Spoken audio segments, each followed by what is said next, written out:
ನಾವು ಆಲೋಚನೆ ಮಾಡಿ ಕಲ್ತ್ಕೊಳ್ಳುವಂಥ ಒಂದು ದೈವ ಸಂದೇಶ ಏನು ಎಂಬುದಾಗಿ ನೋಡುವಂಥದ್ದಾದರೆ, ಮನುಷ್ಯರೆಲ್ಲರೂ ನಿತ್ಯ ಜೀವಕ್ಕೆ ಸೇರುವುದಕ್ಕೆ ಯೇಸು ಕ್ರಿಸ್ತನು ಬಲಿಯಾಗಬೇಕಾದಂಥ ಅವಶ್ಯಕತೆ ಏನು ಎಂಬುದಾಗಿ ಮತ್ತೆ ಹೇಳ್ತೀನಿ.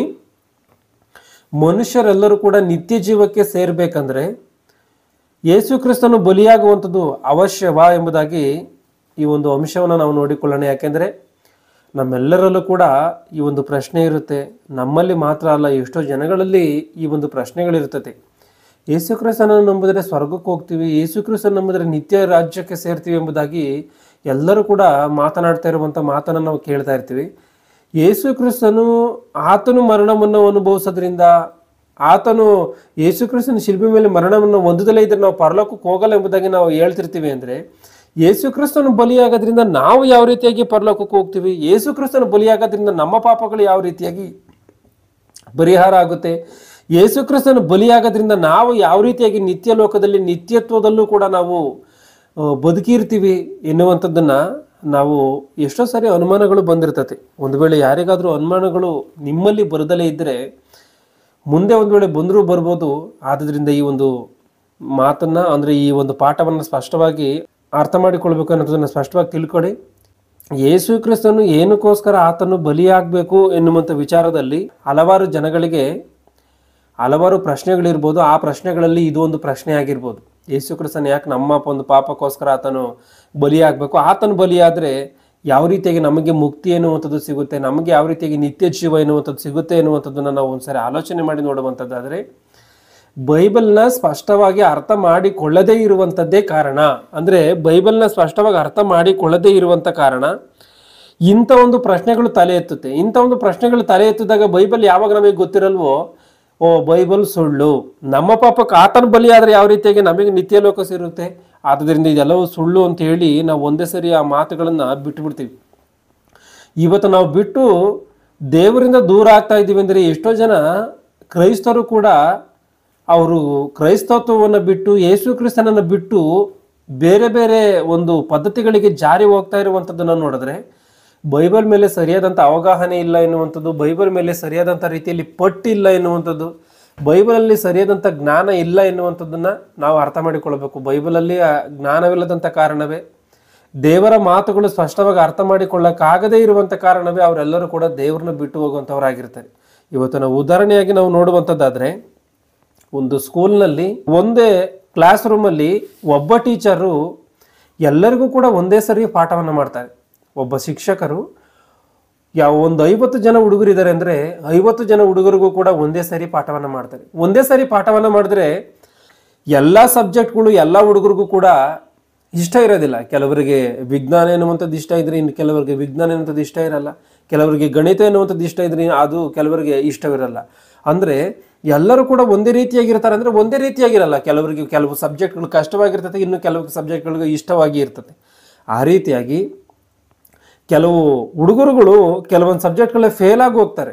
ಏನಕ್ಕೆ ಫೇಲ್ ಆಗೋದ್ರು, ಕೆಲವರು ಹುಡುಗರು ಪಾಸ್ ಆಗುವಂಥದ್ದೇನು, ಕೆಲವು ಹುಡುಗರು ಫೇಲ್ ಆಗುವಂಥದ್ದೇನು ಎಂಬುದಾಗಿ ನೋಡುವಂಥದ್ದಾದರೆ, ಯಾರು ಆಸಕ್ತಿಯಿಂದ ಅರ್ಥ ಮಾಡಿಕೊಳ್ತಾರೋ ಅವ್ರು ಪಾಸ್ ಆಗ್ತಾರೆ, ಯಾರು ಆಸಕ್ತಿಯನ್ನು ತೋರಿಸಿ ಅರ್ಥ ಮಾಡಿಕೊಳ್ಳಲು ಅವ್ರು ಫೇಲ್ ಆಗ್ತಾರೆ. ಆ ರೀತಿಯಾಗಿ ಬೈಬಲ್ನಲ್ಲೂ ಕೂಡ ಕೆಲವರು ದೇವರ ಮಾತುಗಳನ್ನು ಸರಿಯಾದಂಥ ರೀತಿಯಲ್ಲಿ ಅರ್ಥ ಮಾಡಿಕೊಂಡಂಥವರು ದೇವರ ಮಾತುಗಳನ್ನು ಸರಿಯಾದಂಥ ರೀತಿಯಲ್ಲೇ ಬದುಕ್ತಾರೆ, ಸರಿಯಾದಂಥ ರೀತಿಯಲ್ಲೇ ಅರ್ಥ ಮಾಡಿಕೊಳ್ತಾರೆ. ಬೈಬಲ್ನ ಸರಿಯಾದಂಥ ರೀತಿಯಲ್ಲಿ ಅರ್ಥ ಮಾಡಿಕೊಳ್ಳದೆ ಇರುವಂಥವರು ದೇವರನ್ನ ಬಿಟ್ಟು ಹೋಗ್ತಾರೆ, ವಿಶ್ವಾಸದಿಂದ ಬಿದ್ದು ಹೋಗ್ತಾರೆ, ಕೊನೆಯದಾಗಿ ನರಕಕ್ಕೆ ಹೋಗ್ತಾರೆ. ಇವತ್ತು ಎಷ್ಟೋ ಜನಗಳಿಗೆ ಈ ಒಂದು ಪ್ರಶ್ನೆ ಉಳ್ಕೊಂಡಿದೆ ಅಂತ ಅಂದರೆ, ಯೇಸು ಕ್ರಿಸ್ತನು ನಮ್ಮ ಪಾಪಕ್ಕೋಸ್ಕರ ಬಲಿಯಾದರೆ ನಾವು ಯಾವ ರೀತಿಯಾಗಿ ನಿತ್ಯ ರಾಜ್ಯಕ್ಕೆ ಸೇರ್ತೀವಿ, ಆತನ ಬಲಿಯಾಗೋದ್ರಿಂದ ನಮಗೆ ಯಾವ ರೀತಿಯಾಗಿ ಮುಕ್ತಿ ಸಿಗುತ್ತೆ ಎನ್ನುವಂಥ ರೀತಿಯಲ್ಲಿ ಕೆಲವರು ತಪ್ಪಾಗಿ ಅರ್ಥ ಮಾಡಿಕೊಳ್ಳುವುದಕ್ಕೆ ಕಾರಣ ಏನು ಎಂಬುದಾಗಿ ನೋಡುವಂಥದ್ದಾದರೆ, ದೇವರು ಬೈಬಲಲ್ಲಿ ಬರೆಸಿರುವಂಥ ಒಂದು ಮಾತನ್ನು ಗಮನಿಸಿ. ಯೇಸು ಕ್ರಿಸ್ತನು ಮಾತನಾಡುವಂಥ ಮಾತನ್ನು ಹಿಬ್ರಿಯರಿಗೆ ಬರೆದ ಪುಸ್ತಕ 10ನೇ ಅಧ್ಯಾಯ 5ನೇ ವಚನವನ್ನು, ಆದುದರಿಂದ ಕ್ರಿಸ್ತನು ಭೂಲೋಕದೊಳಗೆ ಬರುವಾಗ ದೇವರ ಯಜ್ಞ ನೈವೇದ್ಯಗಳು ನಿನಗೆ ಇಷ್ಟವಾಗಿರಲಿಲ್ಲ.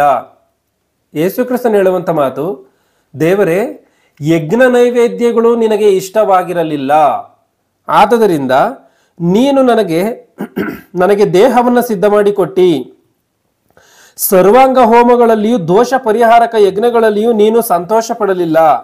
ಆಗ ನಾನು ಈಗೋ ದೇವರೇ ನಿನ್ನ ಚಿತ್ತವನ್ನು ನೆರವೇರಿಸುವುದಕ್ಕೆ ಬಂದಿದ್ದೇನೆ, ಗ್ರಂಥದ ಸುರುಳಿಯಲ್ಲಿ ನನ್ನನ್ನು ಕುರಿತು ಬರೆದದೆ ಎಂದು ಹೇಳಿದನು. ಯಜ್ಞ ನೈವೇದ್ಯಗಳು ದೇವರಿಗೆ ಇಷ್ಟವಾಗಿಲ್ಲ ಎಂಬುದಾಗಿ ಯೇಸು ಕ್ರಿಸ್ತನು ಮಾತನಾಡ್ತಾ ಇರುವಂತ ಮಾತಿದೆ. ಯಜ್ಞ ನೈವೇದ್ಯಗಳು ಇಷ್ಟವಾಗಿಲ್ಲ ಅಂತ ಹೇಳಿ ಯೇಸು ಕ್ರಿಸ್ತನು ಹೇಳಿ ಆತನೇ ಬಲಿಯಾದ್ರೆ ಹೆಂಗೆ? ಇದು ಕೆಲವರ ಪ್ರಶ್ನೆ. ಯೇಸು ಕ್ರಿಸ್ತನ್ ನೋಡಿದ್ರೆ ದೇವರೇ ನಿನಗೆ ಯಜ್ಞ ನೈವೇದ್ಯ ಇಷ್ಟ ಇಲ್ಲ ಎಂಬುದಾಗಿ ಆತನೇ ಹೇಳಿದ್ದಾನೆ.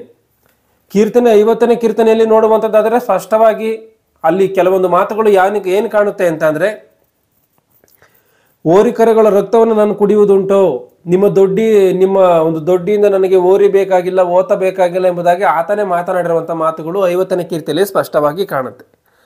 ಹಾಗಿರುವಂಥ ಕಾರಣ ಯಜ್ಞ ನೈವೇದ್ಯವನ್ನ ಬಲಿಯನ್ನ ಕೋರಿಕೊಳ್ಳದಂಥ ದೇವರು ಅದನ್ನು ಯಾವುದನ್ನು ಕೂಡ ದೇವರು ಇಷ್ಟಪಡದಲೇ ಇದ್ರೆ ಯೇಸು ಕ್ರಿಸ್ತನ ಬಲಿಯಾಗುವಂಥದ್ರಲ್ಲಿ ಯಾವ ಅರ್ಥ ಇದೆ? ಯೇಸು ಕ್ರಿಸ್ತನ ಮತ್ತೆ ಏನಕ್ಕೋಸ್ಕರ ಬಲಿ ಆಗ್ಬೇಕು? ದೇವ್ರಿಗೆ ಬಲಿ ಅಂದ್ರೆ ಇಷ್ಟ ಇಲ್ವಲ್ಲ, ಮತ್ತೆ ಯೇಸು ಕ್ರಿಸ್ತನ ಏನಕ್ಕೋಸ್ಕರ ಬಲಿ ಆಗ್ಬೇಕು? ಆತನ ಬಲಿಯಾಗೋದ್ರಿಂದ ನಮ್ಮ ಪಾಪಗಳು ಯಾವ ರೀತಿಯಾಗಿ ಪರಿಹಾರ ಆಗಿ ನಾವು ನಿತ್ಯ ರಾಜ್ಯಕ್ಕೆ ಸೇರ್ತೀವಿ? ಇದು ಕೆಲವರ ಪ್ರಶ್ನೆ. ಮತ್ತೆ ಇದೇ ರೀತಿಯಾಗಿರುವಂತ ಇನ್ನೊಂದು ಮಾತನ್ನು ನೋಡುವಂಥದ್ದಾದರೆ ಮತ್ತಾಯನು ಬರೆದ ಸುವಾರ್ತೆ 19ನೇ ಅಧ್ಯಾಯ 16ನೇ ವಚನದಿಂದ. ಮತ್ತಾಯನು ಬರೆದ ಸುವಾರ್ತೆ 19:16. ಆಗ ಒಬ್ಬನು ಬಂದು ಆತನನ್ನು, ಬೋಧಕನೇ, ನಾನು ನಿತ್ಯ ಜೀವವನ್ನು ಪಡೆಯಬೇಕಾದರೆ ಏನು ಒಳ್ಳೆ ಕಾರ್ಯವನ್ನು ಮಾಡಬೇಕು ಎಂದು ಕೇಳಲಾಗಿ. ಇಲ್ಲಿ ಗಮನಿಸಿ, 19:17ರಿಂದ 16ರಿಂದ ಆಗ ಒಬ್ಬನು ಆತನನ್ನು, ಬೋಧಕನೇ, ನಾನು ನಿತ್ಯ ಜೀವವನ್ನು ಪಡೆಯಬೇಕೆಂದರೆ ನಾನು ಏನು ಒಳ್ಳೆ ಕಾರ್ಯವನ್ನ ಮಾಡಬೇಕು? ನಾವಿವತ್ತು ಆಲೋಚನೆ ಮಾಡ್ತಿರುವಂತ ಅಂಶ ಏನು ಅಂತಂದ್ರೆ, ನಾವು ಯೇಸು ಕ್ರಿಸ್ತನು ಬಲಿಯಾಗೋದ್ರಿಂದ ನಮಗೆ ಯಾವ ರೀತಿಯಾಗಿ ನಿತ್ಯ ಜೀವ ಸಿಗುತ್ತೆ ಎನ್ನುವಂಥದ್ದನ್ನು ನಾವು ನೋಡ್ಕೊಳ್ತಾ ಇದ್ದೀವಲ್ಲ. ಮನುಷ್ಯರೆಲ್ಲರೂ ನಿತ್ಯ ಜೀವಕ್ಕೆ ಸೇರ್ಬೇಕಂದ್ರೆ ಯೇಸು ಕ್ರಿಸ್ತನು ಏನಕ್ಕೆ ಬಲಿಯಾಗಬೇಕು, ಆತನು ಬಲಿಯಾಗುವಂತ ಅವಶ್ಯಕತೆ ಇದೆಯಾ ಎಂಬುದಾಗಿ ನೋಡ್ಕೊಳ್ತಾ ಇದೀವಲ್ಲ. ಆ ಒಂದು ನಿತ್ಯ ಜೀವದ ವಿಷಯದಲ್ಲಿ ಒಬ್ಬನು ಕೇಳ್ತಾ ಇದ್ದಾನೆ ಇಲ್ಲಿ ಯೇಸು ಕ್ರಿಸ್ತನನ್ನ. ಆಗ ಒಬ್ಬನ ಬಂದು ಆತನನ್ನ, ಬೋಧಕನೇ, ನಾನು ನಿತ್ಯ ಜೀವವನ್ನ ಪಡೆಯಬೇಕಾದ್ರೆ ಅಂದ್ರೆ ನಾನು ಸ್ವರ್ಗಲೋಕವನ್ನ ಸೇರ್ಬೇಕು ಅಂತ ಅಂದ್ರೆ ಏನು ಒಳ್ಳೆ ಕಾರ್ಯವನ್ನ ಮಾಡಬೇಕು ಎಂದು ಕೇಳಲಾಗಿ ಆತನು ಅವನಿಗೆ, ಒಳ್ಳೆಯದನ್ನು ಕುರಿತು ನನ್ನನ್ನು ಯಾಕೆ ಕೇಳುತ್ತಿ? ಒಳ್ಳೆಯವನು ಒಬ್ಬನೇ, ಆದರೆ ಆ ಜೀವವನ್ನು ಸೇರಬೇಕೆಂದಿದ್ದರೆ ದೇವರಾಜ್ಞೆಗಳಿಗೆ ಸರಿಯಾಗಿ ನಡೆದುಕೋ ಎಂದು ಹೇಳಿದನು. ನೀನು ದೇವರ ಆಜ್ಞೆಗಳಿಗೆ ಸರಿಯಾಗಿ ನಡೆದುಕೋ, ಆಗ ನೀನೇನ್ ಮಾಡ್ತೀಯ? ಪರಲೋಕಕ್ಕೆ ಸೇರ್ತೀಯ. ಆ ಜೀವದಲ್ಲಿ ಸೇರಬೇಕೆಂದಿದ್ದರೆ ದೇವರಾಜ್ಞೆಗಳಿಗೆ ಸರಿಯಾಗಿ ನಡೆದುಕೋ ಎಂದು ಹೇಳಿದನು. ಅಂದ್ರೆ ನೀನು ನಿತ್ಯ ಜೀವಕ್ಕೆ ಸೇರ್ಬೇಕು ಅಂದ್ರೆ, ಪರಲೋಕಕ್ಕೆ ಹೋಗ್ಬೇಕು ಅಂದ್ರೆ ನೀನ್ ದೇವರ ಆಜ್ಞೆಗಳಿಗೆ ಸರಿಯಾಗಿ ನಡ್ಕ ಎಂಬುದಾಗಿ ಹೇಳಿದ್ದಾನೆ. ಅಂದ್ರೆ ದೇವರ ಆಜ್ಞೆಗಳಿಗೆ ಸರಿಯಾಗಿ ನಡ್ಕೊಂಡ್ರೆ ಸಾಕು, ನಿತ್ಯ ಜೀವಕ್ಕೆ ಸೇರ್ತೀವಿ. ಹಾಗಿರುವಂತ ಕಾರಣ ಯೇಸು ಕ್ರಿಸ್ತನ ಬಲಿಯಾಗುವಂಥದ್ರಲ್ಲಿ ಯಾವ ಅರ್ಥವೂ ಇಲ್ಲ. ಯೇಸು ಕ್ರಿಸ್ತನೇನು ನಮಗೋಸ್ಕರ ಬಲಿಯಾಗಬೇಕಾಗಿಲ್ಲ. ನಾವು ದೇವರ ಆಜ್ಞೆ ಪ್ರಕಾರ ಬದುಕಿದ್ರೆ ನಿತ್ಯ ಜೀವಕ್ಕೆ ಸೇರ್ತೀವಿ. ಆಗಿರುವಂತ ಕಾರಣ ಯೇಸು ಕ್ರಿಸ್ತನ ಮೂಲಕವಾಗಿ ನಿನ್ನೆ ಪರಲೋಕ ಎನ್ನುವಂಥದ್ದು, ಯೇಸು ಕ್ರಿಸ್ತನು ನಮ್ಮ ಪಾಪಕ್ಕೋಸ್ಕರ ಬಲಿಯಾದ್ರೆ ಮಾತ್ರವೇ ನಾವು ಪರಲೋಕಕ್ಕೆ ಹೋಗ್ತೀವಿ ಎನ್ನುವಂಥದ್ದು ತಪ್ಪಿನ ಮಾತು ಎಂಬುದಾಗಿ ಕೆಲವರು ಹೇಳ್ತಾ ಇರುವಂತ ಮಾತು ಅರ್ಥ ಮಾಡಿಕೊಳ್ಬೇಕು. ಹಾಗಾದ್ರೆ ಈಗ ನಾವು ನಿತ್ಯ ಜೀವಕ್ಕೆ ಸೇರ್ಬೇಕು ಅಂದ್ರೆ ಯೇಸು ಕ್ರಿಸ್ತನೇನು ಬಲಿಯಾಗಬೇಕಾಗಿಲ್ಲ ಎನ್ನುವಂತ ಮಾತನ್ನ ನಾವು ಮನಸ್ಸಿನಲ್ಲಿ ಇಟ್ಟುಕೊಂಡು ಒಂದು ವೇಳೆ ಅದು ನಿಜವೋ ಇಲ್ವೋ ಎಂಬುದಾಗಿ ನಾವು ಪರಿಶೀಲನೆ ಮಾಡಿ ನೋಡುವಂಥದ್ದಾದ್ರೆ ನಾವು ಅದಕ್ಕಿಂತ ಮೊದಲಾಗಿ ಒಂದು ವಿಚಾರವನ್ನ ನಾವು ಆಲೋಚನೆ ಮಾಡಬೇಕಿಲ್ಲ.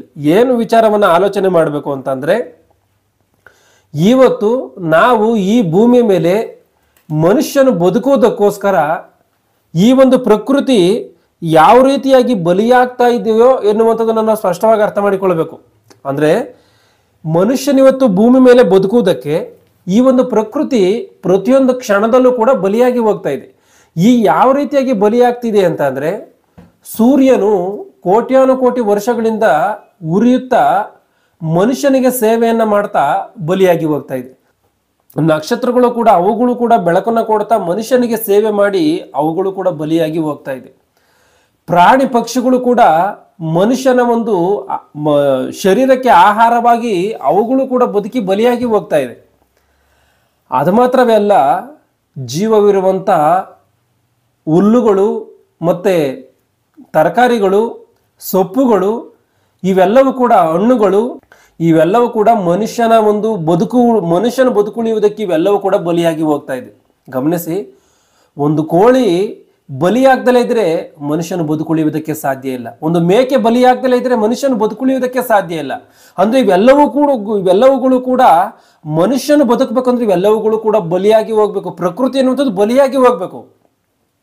ಸೂರ್ಯನ ಬೆಳಕನ್ನ ಕೊಡಬೇಕು, ಭೂಮಿ ಬೆಳೆಯನ್ನ ಬೆಳೆಸಬೇಕು, ಆ ಒಂದು ಬೆಳೆಯನ್ನ ಮನುಷ್ಯನು ತಿನ್ಬೇಕು, ಅವೆಲ್ಲವನ್ನ ಮನುಷ್ಯನು ತಿಂತ ಪ್ರತಿದಿನವೂ ಕೂಡ ಬದುಕಬೇಕು. ಅಪೊಸ್ತಲರ ಕೃತ್ಯಗಳಲ್ಲಿ ಪೌಲನು ಮಾತನಾಡ್ತಾನೆ, ಅವರು ಸಮುದ್ರ ಪ್ರಯಾಣವನ್ನ ಮಾಡ್ತಾ ಇದ್ದಂಥ ಸಮಯದಲ್ಲಿ ನೀವು ಈ ಒಂದು ಆಹಾರವನ್ನು ತೆಗೆದುಕೊಂಡ್ರೆ, ಅಂದ್ರೆ ನಾವು ನೀರಿನಲ್ಲಿ ಮುಳುಗೋಗ್ತೀವಿ ಎನ್ನುವಂಥ ರೀತಿಯಲ್ಲಿ ಭಯದಲ್ಲಿದ್ದಂಥ ಸಮಯದಲ್ಲಿ ಪೌಲನು ಹೇಳ್ತಾನೆ, ನೀವು ಇವು ಆಹಾರವನ್ನು ತೆಗೆದುಕೊಳ್ಳ್ರಿ, ಯಾಕೆಂದ್ರೆ ನೀವು ಆಹಾರವನ್ನು ಬಿಟ್ಟುಬಿಟ್ಟಿದ್ದೀರಾ ಭಯಪಟ್ಟು, ಇದು ನಿಮ್ಮ ಪ್ರಾಣಾಧಾರಣೆಗೆ ಅವಶ್ಯ ಎಂಬುದಾಗಿ. ಅಂದ್ರೆ ಪ್ರಕೃತಿಯಲ್ಲಿರುವಂಥ ಪ್ರತಿಯೊಂದು ಆಹಾರಗಳು ಕೂಡ ಮನುಷ್ಯನ ಪ್ರಾಣಾಧಾರಣೆಗೆ ಅವಶ್ಯ. ಮನುಷ್ಯನು ಒಂದು ವೇಳೆ ಬಹಳ ದಿನದವರೆಗೆ ಊಟವನ್ನು ಬಿಟ್ಟರೆ ಮನುಷ್ಯನ ಬದುಕುಳಿತಾನ ಅಂತ ಅಂದ್ರೆ ಯಾವುದೇ ಕಾರಣಕ್ಕೂ ಕೂಡ ಬದುಕುಳಿಯುವುದಕ್ಕೆ ಸಾಧ್ಯ ಇಲ್ಲ. ಮನುಷ್ಯನು ಸಾಯ್ತಾನೆ. ಮನುಷ್ಯನು ಬದುಕುಳಿಬೇಕು ಅಂತಲೇ ಈ ಒಂದು ಪ್ರಕೃತಿಯಲ್ಲಿ ಇವೆಲ್ಲವನ್ನ ದೇವರಿಟ್ಟಿದ್ದಾನೆ. ಈ ಪ್ರಕೃತಿಯಲ್ಲಿ ಇರುವಂತ ಎಲ್ಲವೂ ಕೂಡ ಸೇವೆ ಮಾಡಿದ್ರೆ, ಅಂದ್ರೆ ಬಲಿಯಾಗಿ ಹೋದ್ರೆ ಆವಾಗ ಮಾತ್ರನೇ ಮನುಷ್ಯನು ಬದುಕುಳಿಯುವುದಕ್ಕೆ ಸಾಧ್ಯ. ಒಂದು ತರಕಾರಿ ಮನುಷ್ಯನಿಗೋಸ್ಕರ ಬಲಿಯಾಗ್ದಲೇ ಇದ್ರೆ ಮನುಷ್ಯನು ಬದುಕುಳಿಯುವುದಕ್ಕೆ ಸಾಧ್ಯ ಇಲ್ಲ. ಪ್ರಾಣಿ ಪಕ್ಷಿಗಳು ಮನುಷ್ಯನಿಗೋಸ್ಕರ ಬಲಿ ಆಗದಲೇ ಇದ್ರೆ ಮನುಷ್ಯನು ಬದುಕುಳಿಯುವುದಕ್ಕೆ ಸಾಧ್ಯ ಇಲ್ಲ. 84 ಲಕ್ಷ ಜೀವರಾಶಿಗಳು ಕೂಡ ಮನುಷ್ಯನಿಗೋಸ್ಕರವೇ ಬದುಕಿ ಮನುಷ್ಯನಿಗೋಸ್ಕರವೇ ಬಲಿ ಆಗದಲೇ ಇದ್ರೆ ಮನುಷ್ಯನು ಬದುಕುಳಿಯುವುದಕ್ಕೆ ಸಾಧ್ಯವಿಲ್ಲ. ಗಮನಿಸಿ, ಒಂದು ಜಿಂಕೆ ಆಗಿರ್ಬೋದು, ಜೀವವುಳ್ಳ ಎಲೆಗಳನ್ನು ತಿಂದು ಬದುಕುತ್ತೆ. ಅದು ಯಾರಿಗೋಸ್ಕರ ಬದುಕುತ್ತೆ? ಒಬ್ಬ ಮನುಷ್ಯನಿಗೋಸ್ಕರ ಬದುಕುತ್ತೆ. ಒಂದು ಕೋಳಿಗಳು ಹಲವಾರು ಕಾಳುಗಳನ್ನು ತಿಂದು ಬದುಕ್ತವೆ. ಯಾರಿಗೋಸ್ಕರ? ಮನುಷ್ಯನಿಗೋಸ್ಕರ. ಮೀನು ಯಾರಿಗೋಸ್ಕರ ಬದುಕುತ್ತೆ? ಮನುಷ್ಯನಿಗೋಸ್ಕರ. ಅಂದ್ರೆ ಆಹಾರ ಸರಪಳಿ ಎಂಬುದಾಗಿ ನಾವು ಓದ್ಕೊಂಡಿದ್ದೀವಿ. ಆ ರೀತಿಯಾಗಿ ಈ ಒಂದು ಚಿಕ್ಕ ಚಿಕ್ಕ ಹುಳಗಳನ್ನು ತಿಂದು ಒಂದು ಕಪ್ಪೆ ಬದುಕುತ್ತೆ. ಆ ಹುಳಗಳು ಚಿಕ್ಕ ಹುಲ್ಲು ಗರಿಗಳನ್ನು ತಿಂದು ಹುಳಗಳು ಬದುಕುತ್ತೆ. ಆ ಹುಳವನ್ನ ಕಪ್ಪೆ ತಿಂದು ಬದುಕುತ್ತೆ. ಕಪ್ಪೆಯನ್ನ ತಿಂದು ಹಾವು ಬದುಕುತ್ತೆ. ಹಾವನ್ನ ತಿಂದು ಹದ್ದು ಬದುಕುತ್ತೆ ಎಂಬುದಾಗಿ ನಾವು ಓದ್ಕೊಂಡಿದ್ದೀವಿ. ಆ ರೀತಿಯಾಗಿ ಒಂದನ್ನ ಒಂದು ತಿಂತ, ಅಂದ್ರೆ ಯಾವುದೋ ಒಂದು ಬಲಿಯಾಗ್ದಲ್ಲ ಇದ್ರೆ ಇನ್ನೊಂದು ಬದುಕೋದಕ್ಕೆ ಸಾಧ್ಯ ಇಲ್ಲ ಎನ್ನುವಂಥದ್ದನ್ನ ಅರ್ಥ ಮಾಡ್ಕೊಳ್ಬೇಕು.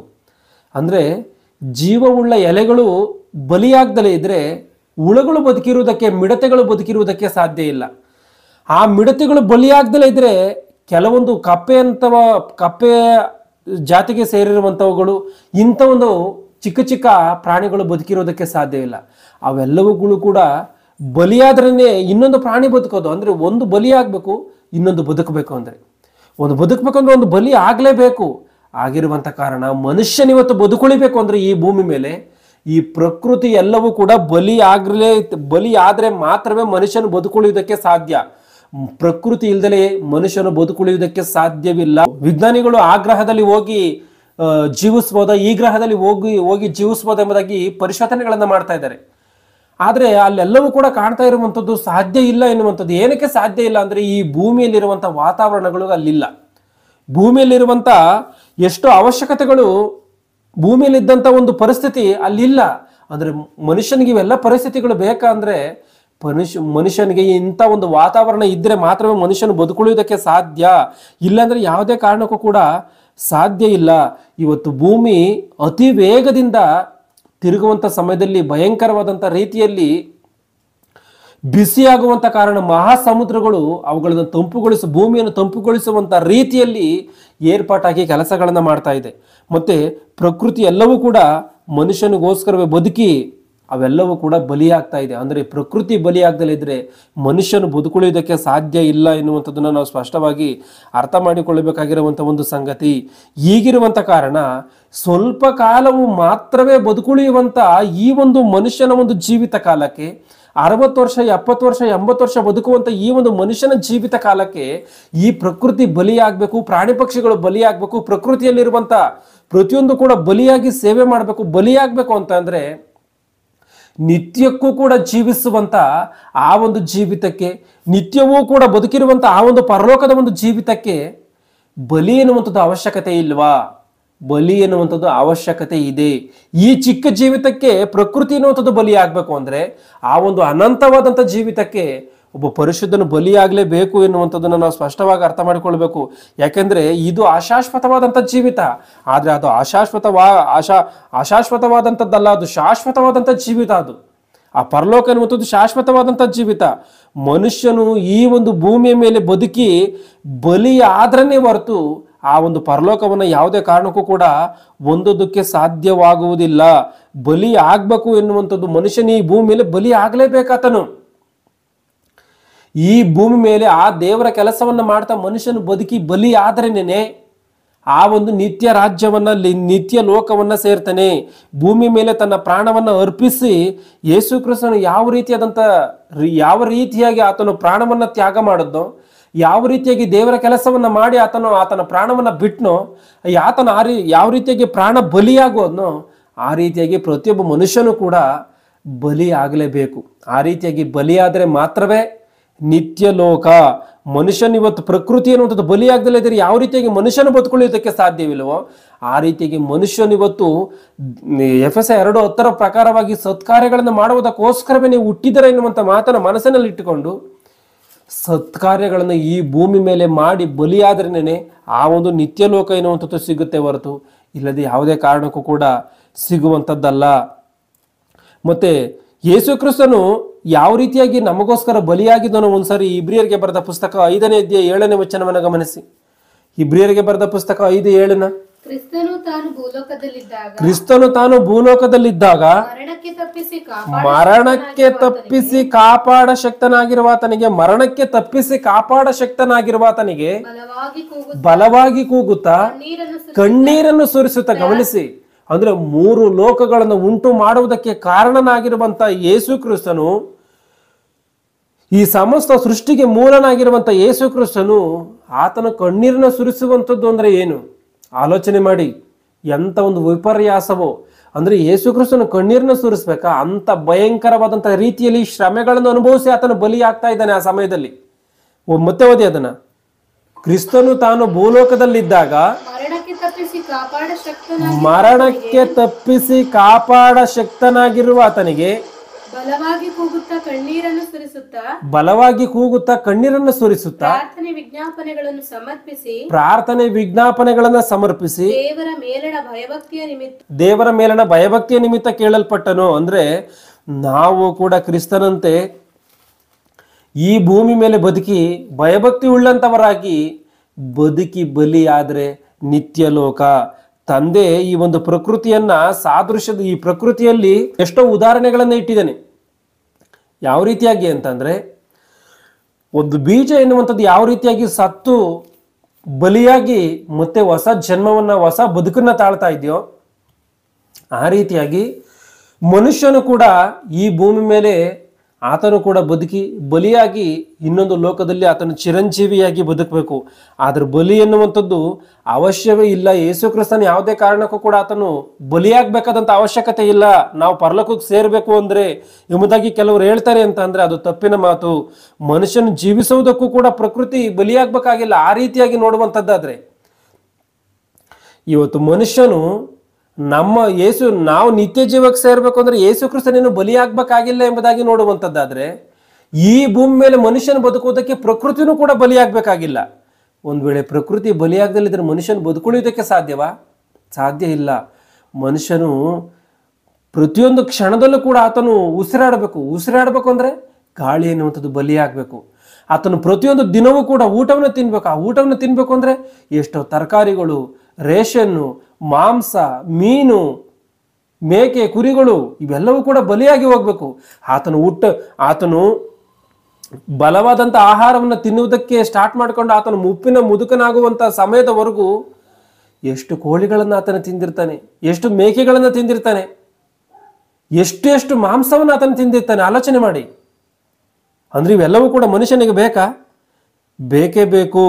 ಹಾಗೆಯೇ ಕ್ರಿಸ್ತನ ಒಂದು ಬಲಿ ಇಲ್ದಲೇ ಇದ್ರೆ ನಿತ್ಯ ಜೀವವನ್ನು ಯಾವ ಮನುಷ್ಯನು ಕೂಡ ಹೊಂದುವುದಕ್ಕೆ ಸಾಧ್ಯವಿಲ್ಲ. ಅದಕ್ಕೆ ಆತನು ಹೇಳಿದಾನೆ, ನನ್ನ ಮೂಲಕವಾಗಿ ಹೊರತು ಯಾರೂ ಕೂಡ ತಂದೆ ಬಳಿಗೆ ಬರಲಾರರು ಎಂಬುದಾಗಿ ಆತನು ಹೇಳಿರುವುದಕ್ಕೆ ಕಾರಣ ಏನು ಅಂತ ಹೇಳಿ ನೋಡುವಾಗ, ನನ್ನ ಬಲಿಯಾದ್ರೆ ಮಾತ್ರವೇ ನೀವು ನಿತ್ಯ ಜೀವಕ್ಕೆ ಸೇರೋದಕ್ಕೆ ಸಾಧ್ಯ ಅಂತ. ಅಂದ್ರೆ ಯೇಸು ಕ್ರಿಸ್ತನ ಭೂಮಿ ಮೇಲೆ ಬಲಿ ಆಗ್ಲೇಬೇಕಾ ಮನುಷ್ಯನ ಪರಲೋಕಕ್ಕೆ ಸೇರೋದಕ್ಕೆ? ಬಲಿ ಆಗ್ಲೇಬೇಕು. ದೇವ್ರು ಯೇಸು ಕ್ರಿಸ್ತನನ್ನ ಯಾಕೆ ಬಲಿ ಕೊಟ್ಟನು ಅಂತ ಅಂದ್ರೆ, ದೇವ್ರಿವತ್ತು ಯಾವುದೋ ಒಂದು ವಿಚಾರವನ್ನ ಹೇಳಿದಾನೆ ಅಂತ ಅಂದ್ರೆ ಅದರ ಹಿಂದೆ ಎಂತ ಒಂದು ಗೂಢಾರ್ಥ ಇರುತ್ತೆ, ಎಂತ ಒಂದು ಮರ್ಮ ಇರುತ್ತೆ, ಅಗಾಧವಾದಂಥ ಒಂದು ವಿಷಯ ಇರ್ತತೆ. ಆದರೆ ಮನುಷ್ಯನು ಆ ಒಂದು ದೇವರ ಮಾತುಗಳನ್ನ ಸರಿಯಾದಂಥ ರೀತಿಯಲ್ಲಿ ಅರ್ಥ ಮಾಡಿಕೊಳ್ಬೇಕಷ್ಟೇನೆ. ಇವತ್ತು ಯೇಸು ಕ್ರಿಸ್ತನ ಬಲಿಯನ್ನ ದೇವರು ನೇಮಕ ಮಾಡಿದ್ದೇನೆ, ಅದರಲ್ಲಿ ಏನೋ ಒಂದು ಮರ್ಮ ಇದೆ, ಏನೋ ಒಂದು ಸತ್ಯ ಇದೆ. ಆ ಸತ್ಯವನ್ನ ಹೇಳಿ ಮನುಷ್ಯನು ಒಬ್ಬ ಮನುಷ್ಯನನ್ನ ಎಚ್ಚರಪಡಿಸ್ಬೇಕೇ ಹೊರತು ಇನ್ನೊಬ್ಬ ಮನುಷ್ಯನಿಗೆ ಸುಳ್ಳನ್ನು ಹೇಳಿ ಯೇಸು ಕ್ರಿಸ್ತನ ಏನಕ್ಕೆ ನಮ್ಮ ಪಾಪಕ್ಕೋಸ್ಕರ ಬಲಿಯಾಗಬೇಕು ಎಂಬುದಾಗಿ ಒಬ್ಬ ಮನುಷ್ಯನನ್ನ ನಂಬಿಕೆ ಏನನ್ನಾಗಿ ಮಾಡಬಾರದು. ಆಗಿರುವಂಥ ಕಾರಣ ಆತನ ಒಂದು ಯೇಸು ಕ್ರಿಸ್ತನ ಬಲಿಯ ಹಿಂದೆ ಎಷ್ಟೋ ಒಂದು ಚರಿತ್ರೆಗಳಿದೆ. ಮನುಷ್ಯರ ಪಾಪಗಳು ಹೋಗುವುದಕ್ಕೋಸ್ಕರ ದೇವರು ಒಂದು ಸಮಯದಲ್ಲಿ ಏನ್ ಮಾಡಿದ್ದ, ಆತನ ರಕ್ತವನ್ನು ಸುರಿಸೋದಕ್ಕೆ ಹೇಳಿದ್ದ. ಆತನ ಒಂದು ರಕ್ತ ನಮ್ಮ ಪಾಪಗಳನ್ನ ಯಾವ ರೀತಿಯಾಗಿ ತೊಳೆಯುತ್ತೋ ಅಂದ್ರೆ, ಒಂದು ಸಮಯದಲ್ಲಿ ದೇವರು ಒಬ್ಬ ಮನುಷ್ಯನ ಪಾಪ ಹೋಗ್ಬೇಕು ಅಂದ್ರೆ ರಕ್ತವನ್ನು ಸುರಿಸ್ಬೇಕು ಎಂಬುದಾಗಿ ಹೇಳಿದ. ಆದ್ರೆ ಇವತ್ತು ಯೇಸು ಕ್ರಿಸ್ತನ ರಕ್ತ ಯಾವ ರೀತಿಯಾಗಿ ನಮ್ಮನ್ನ ಪಾಪದಿಂದ ಬಿಡಿಸ್ತೋ ಎಂಬುದಾಗಿ ನಾವು ಒಂದ್ಸರಿ ಚರಿತ್ರೆಯೊಳಗೆ ಹೋಗಿ ಒಂದ್ಸರಿ ಆಲೋಚನೆ ಮಾಡಿ ನೋಡುವಂಥದ್ದಾದ್ರೆ, ದೇವರು ಜಗದುತ್ಪತ್ತಿಗೆ ಮೊದಲೇ ನಮ್ಮನ್ನ ಏನಂತ ಸಂಕಲ್ಪ, ನಾವು ಜಗದುತ್ಪತ್ತಿ ಅಂದ್ರೆ ನಾವು ಹುಟ್ಟೋದಕ್ಕಿಂತ ಮೊದಲೇನೆ ಜಗತ್ತು ಉಂಟಾಗುವುದಕ್ಕಿಂತ ಮೊದಲೇ ನಮ್ಮ ವಿಷಯದಲ್ಲಿ ದೇವರ ಸಂಕಲ್ಪ ಏನಿತ್ತು ಎಂಬುದಾಗಿ ನಾವು ಒಂದ್ಸಾರಿ ಕೆಲವು ಮಾತುಗಳನ್ನು ಆಲೋಚನೆ ಮಾಡಿ ನೋಡುವಂಥದ್ದಾದರೆ, ಎಫೆಸದವರಿಗೆ 1ನೇ ಅಧ್ಯಾಯ 4ನೇ ವಚನದಿಂದ ಗಮನಿಸಿ.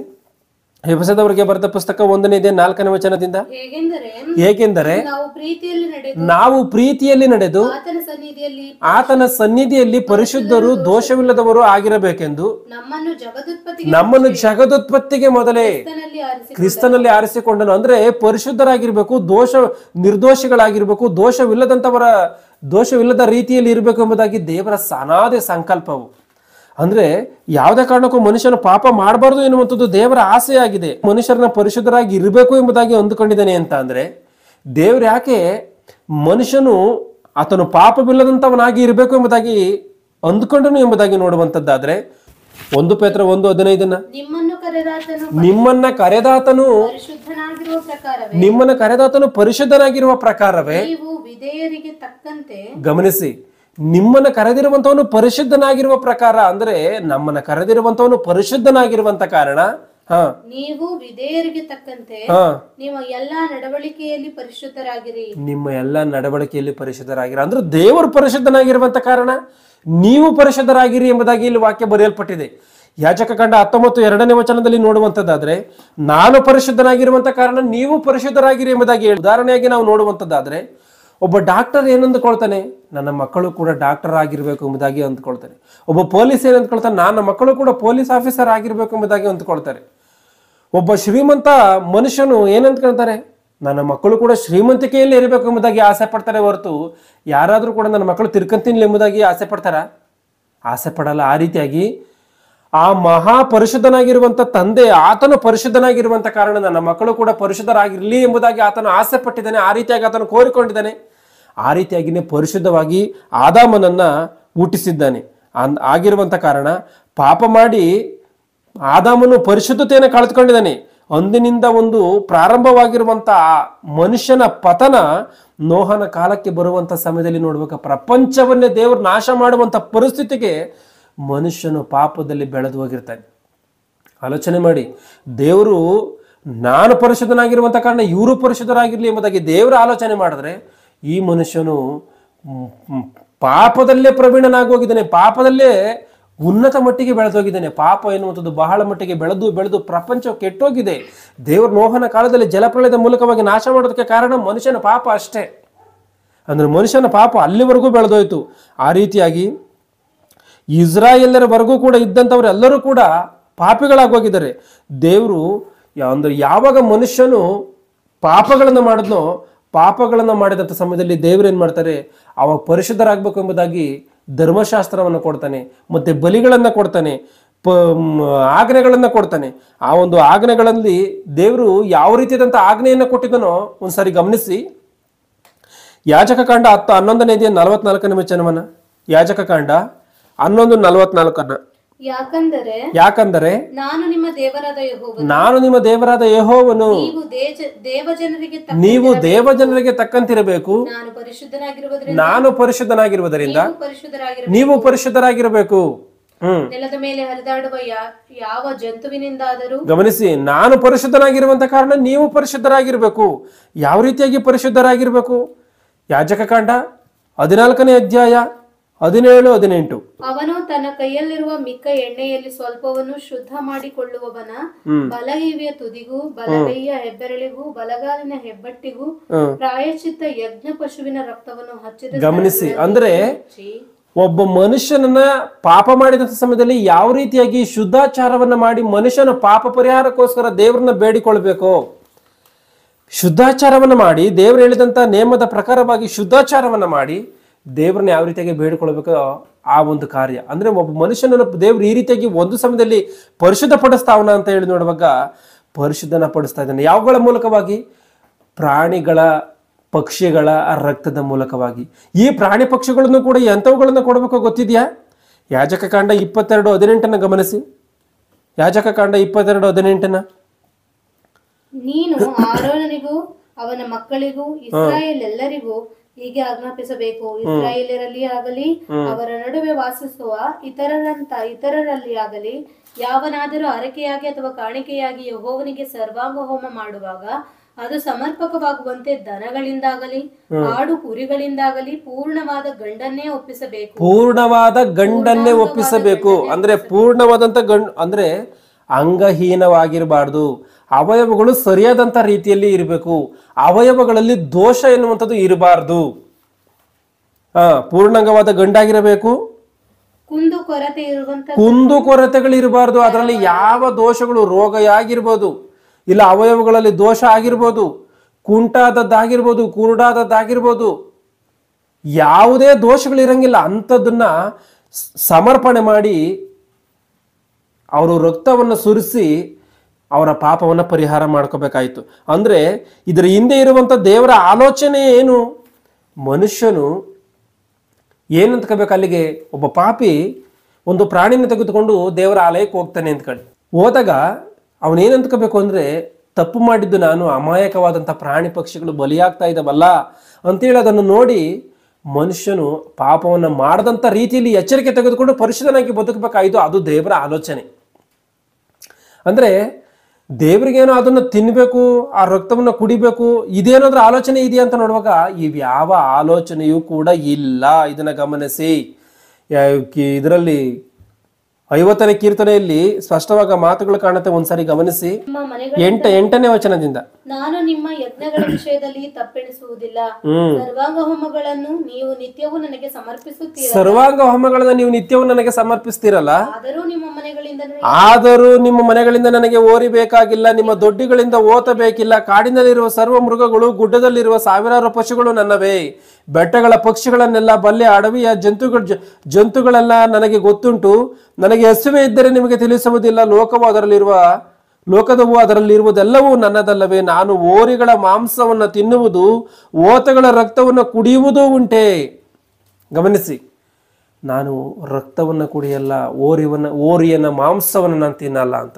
ಮತ್ತೆ ದೇವರು ಏನಕ್ಕಪ್ಪ ಇದನ್ನ ನೇಮಕ ಮಾಡಿದೆಯಾ ಎಂಬುದಾಗಿ ನಾವು ಒಂದ್ಸರಿ ದೇವ್ರನ್ನ ಕೇಳುವಂಥದ್ದಾದ್ರೆ, ಮನುಷ್ಯನ ನಿನ್ನ ಮಾರ್ಪಾಟಿಗೋಸ್ಕರ ಅಷ್ಟೇ ಎಂಬುದಾಗಿ ದೇವರ ಉತ್ತರ ಆಗಿರುವಂಥ ಕಾರಣ ದೇವ್ರಿದು ಯಾವುದನ್ನು ತಿನ್ನಲ್ಲ, ಯಾವುದನ್ನು ಕುಡಿಯಲ್ಲ. ದೇವ್ರು ಮತ್ತೆ ಏನಕ್ಕೆ ಮಾಡಿದ್ರು? ಮನುಷ್ಯನು ಅರಿವಾಗಬೇಕು.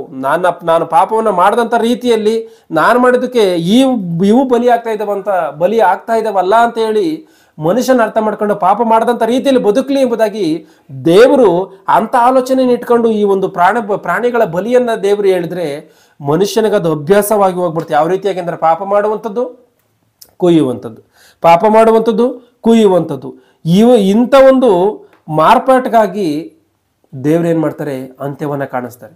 ಇಲ್ಲಿ ಗಮನಿಸಿ, ಇವತ್ತು ಮನುಷ್ಯನಿಗೆ ಎಲ್ಲೇ ಅಪಘಾತವಾದರೂ ಕೂಡ ಆ ಮನುಷ್ಯನನ್ನು ತೆಗೆದುಕೊಂಡು ಹೋಗಿ ಅಪಘಾತವಾದಂಥ ಸ್ಥಳದಿಂದ ಆಸ್ಪತ್ರೆಗೆ ಸೇರಿಸುವುದಕ್ಕೆ ವಾಹನಗಳನ್ನು ಇಟ್ಟಿದ್ದಾರೆ, ಆಂಬುಲೆನ್ಸ್ಗಳನ್ನು ಇಟ್ಟಿದ್ದಾರೆ ಉಚಿತವಾಗಿ.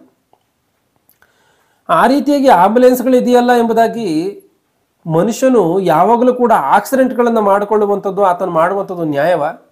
ಆ ರೀತಿಯಾಗಿ ನೀನೇನೋ ಆಕಸ್ಮಿಕವಾಗಿ ತಪ್ಪುಗಳನ್ನು ಮಾಡ್ದ, ಆ ತಪ್ಪಿಗೆ ತಕ್ಕಂತೆ ನೀನು ಪ್ರಾಣಿಗಳನ್ನು ತೆಗೆದುಕೊಂಡು ಹೋಗಿ ನೀನು ಬಲಿಯಾಗಿ ಅರ್ಪಿಸಿ ನೀನು ಏನು ಮಾಡು, ನಿನ್ನ ಪಾಪವನ್ನು ಪರಿಹಾರ ಮಾಡ್ಕ ಎಂಬುದಾಗಿ ದೇವರ ಒಂದು ಸಮಯದಲ್ಲಿ ನೇಮಕ ಮಾಡಿದರು.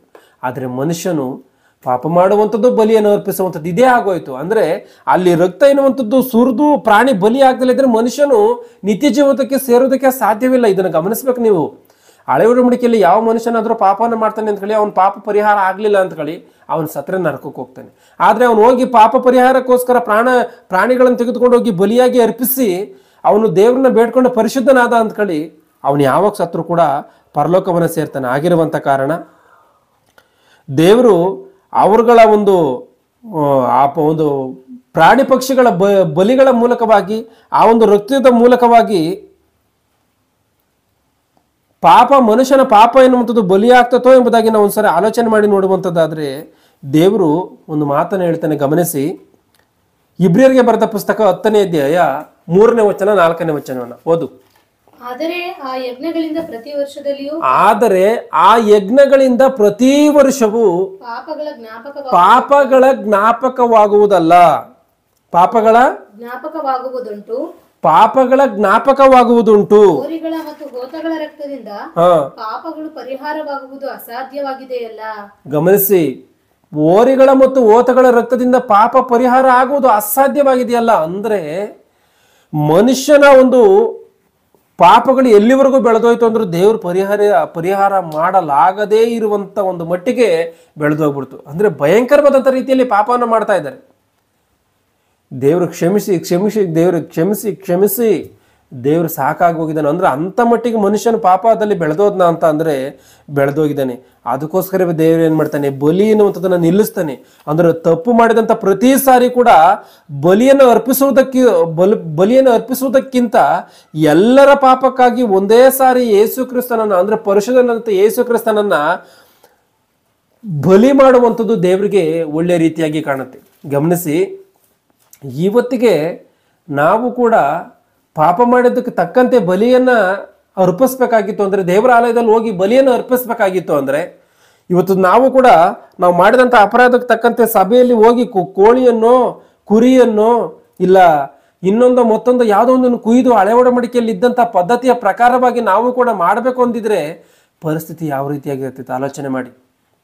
ಇವತ್ತು ಒಂದು ಮೇಕೆಯನ್ನು ಕೊಂಡ್ಕೋಬೇಕು ಅಂದ್ರೆ ಎಷ್ಟು ದುಡ್ಡಿದೆ, ಒಂದು ಕೋಳಿಯನ್ನು ಕೊಂಡ್ಕೋಬೇಕು ಅಂದ್ರೆ ಎಷ್ಟು ದುಡ್ಡಿದೆ. ಆದರೆ ನಮ್ಮ ಪಾಪಗಳನ್ನ ಎಷ್ಟರ ಮಟ್ಟಿಗೆ ಮಾಡ್ತಾ ಇದೀವಿ, ಲೆಕ್ಕಕ್ಕಿಲ್ಲದಂಥ ರೀತಿಯಲ್ಲಿ ಪಾಪವನ್ನು ಮಾಡ್ತಾ ಇದ್ದೀವಿ. ಲೆಕ್ಕಕ್ಕಿಲ್ಲದಂಥ ರೀತಿಯಲ್ಲಿ ಪಾಪವನ್ನು ಮಾಡುವಂಥ ಸಮಯದಲ್ಲಿ ಲೆಕ್ಕಕ್ಕಿಲ್ಲದಂಥ ರೀತಿಯಲ್ಲಿಗೆ ಲೆಕ್ಕವಿಲ್ಲದಷ್ಟು ಪಾಪವನ್ನು ಮಾಡಿದಕ್ಕೆ ತಕ್ಕಂತೆ ಲೆಕ್ಕವಿಲ್ಲದಷ್ಟು ಕೂಡ ಪ್ರಾಣಿಗಳನ್ನ ಇವನ್ನೆಲ್ಲವನ್ನ ಕೊಂಡ್ಕೋಬೇಕಾಗಿತ್ತು. ಇವೆಲ್ಲವನ್ನ ಕೊಂಡ್ಕೊಳ್ಳೋದಕ್ಕೆ ಎಷ್ಟು ದುಡ್ಡು ಬೇಕಾಗೋದು, ಬಹಳ ದುಡ್ಡುಗಳು ಬೇಕಾಗೋದು. ಆದ್ರೆ ಇವತ್ತು ಆ ರೀತಿಯಾಗಿದೆಯಾ? ಆ ರೀತಿಯಾಗಿಲ್ಲ. ಯಾಕಿಲ್ಲ? ದೇವರು ಅದನ್ನು ನಿಲ್ಲಿಸಿದ್ದಾನೆ. ಪಾಪವನ್ನ ಅಂದ್ರೆ ಯಾವ ರೀತಿಯಾಗಿ ಮನುಷ್ಯನು ಬಹಳವಾದಂಥ ರೀತಿಯಲ್ಲಿ ಪಾಪವನ್ನು ಮಾಡಿ ಬಲಿಯನ್ನು ಅರ್ಪಿಸ್ತಾ ಇದ್ನೋ ಅದು ಭಯಂಕರ ರೀತಿಯಲ್ಲಿ ಹೆಚ್ಚಾಗಿ ಹೋಯಿತು. ಪ್ರಾಣಿಗಳನ್ನ ಬಲಿ ಮಾಡುವಂಥದ್ದು ಹೆಚ್ಚಾಗಿ ಹೋದ್ರೂ ಮನುಷ್ಯನ ಪಾಪ ಮಾತ್ರ ಯಾವುದೇ ಕಾರಣಕ್ಕೂ ಕೂಡ ನಿಲ್ಲಿಲ್ಲ.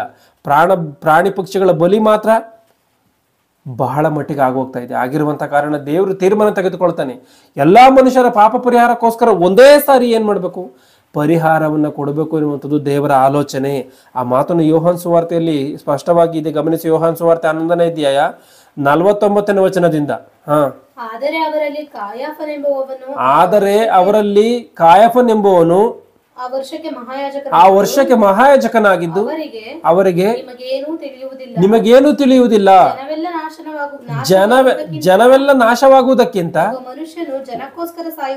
ಒಬ್ಬ ಮನುಷ್ಯನು ಜನಕ್ಕೋಸ್ಕರ ಸಾಯುವುದು. ಅಂದ್ರೆ ಜನರೆಲ್ಲ ನಾಶವಾಗುವುದಕ್ಕಿಂತ ಎಲ್ಲಾ ಮನುಷ್ಯರು ನಾಶವಾಗುವುದಕ್ಕಿನ್ನ, ಎಲ್ಲ ಮನುಷ್ಯರು ಕೂಡ ನಿತ್ಯ ನರಕಕ್ಕೆ ಹೋಗುವುದಕ್ಕಿನ್ನ ಒಬ್ಬ ಮನುಷ್ಯನು ಜನಕ್ಕೋಸ್ಕರ ಸಾಯುವಂಥದ್ದು. ಗಮನಿಸಿ, ಒಬ್ಬ ಮನುಷ್ಯನು ಜನಕ್ಕೋಸ್ಕರ ಅಂದ್ರೆ ಯೇಸು ಕ್ರಿಸ್ತನು ಒಬ್ಬನೇ ಎಲ್ಲ ಮನುಷ್ಯರಿಗೋಸ್ಕರ ಬಲಿಯಾಗಿ ಹೋಗ್ತಾ ಇದ್ದಾನೆ. ಅಂದ್ರೆ ಇಲ್ಲಿ ಯೇಸು ಕ್ರಿಸ್ತನು ಎಲ್ಲಾ ಮನುಷ್ಯರಿಗೋಸ್ಕರ ಬಲಿಯಾಗಿ ಹೋಗ್ತಾ ಇದ್ದಾನೆ. ಯಾವ ಮನುಷ್ಯನು ಕೂಡ, ಎಲ್ಲಾ ಮನುಷ್ಯ ಈ ಪ್ರಪಂಚದಲ್ಲಿರುವಂತ ಎಲ್ಲರೂ ಕೂಡ ಬಲಿಯಾಗುವಂತ ಅವಶ್ಯಕತೆ ಇಲ್ಲ. ಇವರೆಲ್ಲರಿಗೋಸ್ಕರ ಯೇಸು ಕ್ರಿಸ್ತನು ಒಬ್ಬನೇ ಬಲಿಯಾಗಿ ಹೋಗ್ತಾ ಇದ್ದಾನೆ ಎನ್ನುವಂಥ ಮಾತನ್ನು ಇಲ್ಲಿ ಸ್ಪಷ್ಟವಾಗಿ ಬರೆಯಲ್ಪಟ್ಟಿರುವಂಥದ್ದು. ಅಂದ್ರೆ ದೇವರೇ ಬರೆಸಿರುವಂಥ ಮಾತು ಕಾಣುತ್ತೆ. ಆತನಿಗಿಂತ ಮುಂಚೆ ಎಷ್ಟೋ ಭಕ್ತರಿದ್ದಾರೆ. ಯಾಕೆ ಯೇಸು ಕ್ರಿಸ್ತನೇ ಬಲಿಯಾಗಬೇಕು, ಬೇರೆಯವರೆಲ್ಲ ಯಾಕೆ ಬಲಿಯಾಗೋದಕ್ಕೆ ಸಾಧ್ಯವಿಲ್ಲ ಎಂಬುದಾಗಿ. ಅಂದ್ರೆ ಇವತ್ತು ಯೇಸು ಕ್ರಿಸ್ತನಿಗಿಂತ ಮುಂಚೆ ಇರುವಂಥ ಭಕ್ತರನ್ನ ನೋಡುವಂಥದ್ದಾದ್ರೆ ಎಷ್ಟೋ ದೊಡ್ಡ ದೊಡ್ಡ ಭಕ್ತರುಗಳಿದ್ದಾರೆ.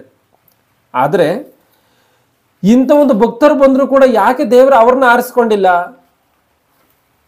ಯಾಕೆ ಅವ್ರನ್ನ ಆರಿಸ್ಕೊಂಡಿಲ್ಲ? ಯಾಕೆ ಯೇಸು ಕ್ರಿಸ್ತನನ್ನೇ ಆರಿಸ್ಕೋಬೇಕಾಗಿ ಬಂತು? 1 ಪೇತ್ರ 1:19 ಗಮನಿಸಿ. 1 ಪೇತ್ರ 1:19 ಪೂರ್ಣಾಂಗವಾದ ನಿಷ್ಕಳಂಕ ಯಜ್ಞದ ಕುರಿಯ ರಕ್ತದಿಂದಲೋ ಎಂಬಂತೆ ಕ್ರಿಸ್ತನ ಅಮೂಲ್ಯ ರಕ್ತದಿಂದಲೇ ಎಂದು ಬಲ್ಲಿರಲ್ಲ. ಅಂದ್ರೆ ಎಷ್ಟೋ ಭಕ್ತರು ಇದ್ರು, ಎಷ್ಟೋ ದೊಡ್ಡ ದೊಡ್ಡ ನೀತಿವಂತರು ಬೈಬಲಲ್ಲಿ ಕಂಡ್ರು, ಯಾಕೆ ಅವರನ್ನ ಪ್ರಪಂಚವನ್ನ ರಕ್ಷಿಸುವುದಕ್ಕೋಸ್ಕರ, ಪ್ರಪಂಚಕ್ಕೆ ಮುಕ್ತಿಯನ್ನು ಕೊಡೋದಕ್ಕೋಸ್ಕರ ಅವ್ರನ್ನ ಬಳಸ್ಕೊಳ್ದಲೆ ಯೇಸು ಕ್ರಿಸ್ತನನ್ನು ಬಳಸ್ಕೊಂಡಿದ್ದಾನೆ, ಅವ್ರನ್ನ ಬಲಿ ಮಾಡ್ದಲೆ ಯೇಸು ಕ್ರಿಸ್ತನನ್ನು ಬಲಿ ಮಾಡಿದ್ದಾನೆ ಅಂತ ಅಂದ್ರೆ ಯೇಸು ಕ್ರಿಸ್ತನ ಜೊತೆಯಲ್ಲಿ ಯೇಸು ಕ್ರಿಸ್ತನದು ಅಂತ ಪರಿಶುದ್ಧವಾದಂಥ ರಕ್ತ ಅಂದ್ರೆ ಆತನಲ್ಲಿ ಯಾವ ಪಾಪವೂ ಇಲ್ಲದೇ ಇರುವಂಥದ್ದು. ಅಂದ್ರೆ ಯೇಸು ಕ್ರಿಸ್ತನಲ್ಲಿ ಮಾತ್ರ ಪರಿಶುದ್ಧವಾದಂಥ ಲಕ್ಷಣಗಳಿದೆ. ಆತನು ದೇವರು ಯಾವ ರೀತಿಯಾಗಿದ್ದಾನೋ ಈತನು ಕೂಡ ಅದೇ ರೀತಿಯಾಗಿ ಪರಿಶುದ್ಧನಾಗಿದ್ದಾನೆ. ನಾನು ಪರಿಶುದ್ಧನಾಗಿರಿದ್ದೀನಿ, ನೀವು ಪರಿಶುದ್ಧರಾಗಿರಿ ಎಂಬುದಾಗಿ ದೇವರು ಮನುಷ್ಯನಿಗೆ ಹೇಳಿದ್ರು. ಆದ್ರೆ ಮನುಷ್ಯನ ಮಾತ್ರ ಪರಿಶುದ್ಧತೆಯನ್ನು ಕಾಪಾಡ್ಕೊಳ್ಳಿಲ್ಲ. ಆದ್ರೆ ಯೇಸು ಕ್ರಿಸ್ತನು ಮಾತ್ರ ದೇವರ ರೀತಿಯಲ್ಲಿ ಪರಿಶುದ್ಧತೆಯನ್ನು ಕಾಪಾಡ್ಕೊಂಡಿದ್ದಾನೆ. ಇಬ್ರಿಯರಿಗೆ ಬರೆದ ಪುಸ್ತಕವನ್ನು ನೋಡುವಂಥದ್ದಾದ್ರೆ 1ನೇ 2ನೇ ವಚನಗಳಲ್ಲಿ ಆತನ ತತ್ವದ ಮೂರ್ತಿಯು ಎಂಬುದಾಗಿ ಇದೆ. ಅಂದ್ರೆ ದೇವರಲ್ಲಿ ಯಾವ ತತ್ವಗಳಿದೆಯೋ, ಪರಿಶುದ್ಧತೆ ಆಗಿರ್ಬೋದು, ನೀತಿವಂತಿಕೆ ಆಗಿರ್ಬೋದು, ಎಲ್ಲಾ ಗುಣಲಕ್ಷಣಗಳು, ದೇವರಿಗಿರುವಂಥ ಎಲ್ಲಾ ಗುಣಲಕ್ಷಣಗಳು ಕೂಡ ಯೇಸು ಕ್ರಿಸ್ತನಲ್ಲಿ ಕಾಣುತ್ತೆ. ಅದಕ್ಕೆ ಯೇಸು ಕ್ರಿಸ್ತನ ಆತನ ಹೇಳ್ತಾನೆ, ನನ್ನನ್ನು ನೋಡಿದಂಥವನು ದೇವರನ್ನ ನೋಡಿದ್ದಾನೆ ಎಂಬುದಾಗಿ. ಏನಕ್ಕೋಸ್ಕರ ಈ ಮಾತನ್ನು ಹೇಳ್ತಾನೆ ಅಂದ್ರೆ ದೇವರಲ್ಲಿರುವಂಥ ಗುಣಲಕ್ಷಣಗಳು ನನ್ನಲ್ಲಿ ಇದೆ ಎನ್ನುವಂಥದ್ದು. ದೇವರಲ್ಲಿ ಯಾವ ಗುಣಲಕ್ಷಣಗಳಿದೆಯೋ ಯೇಸು ಕ್ರಿಸ್ತನಲ್ಲಿ ಅದಿದೆ. ಅದಕ್ಕೋಸ್ಕರವೇ ಆ ಮಾತನ್ನು ಹೇಳ್ತೇನೆ. 1 ಪೇತ್ರ 2:22 ಗಮನಿಸಿ. 1 ಪೇತ್ರ 2:22 ಆತನು ಯಾವ ಪಾಪವನ್ನೂ ಮಾಡಲಿಲ್ಲ, ಆತನ ಬಾಯಲ್ಲಿ ಯಾವ ವಂಚನೆಯೂ ಕೂಡ ಸಿಕ್ಕಲಿಲ್ಲ. ಗಮನಿಸಿ, ಯಾವ ವಂಚನೆಯೂ ಸಿಕ್ಕಿಲ್ಲ.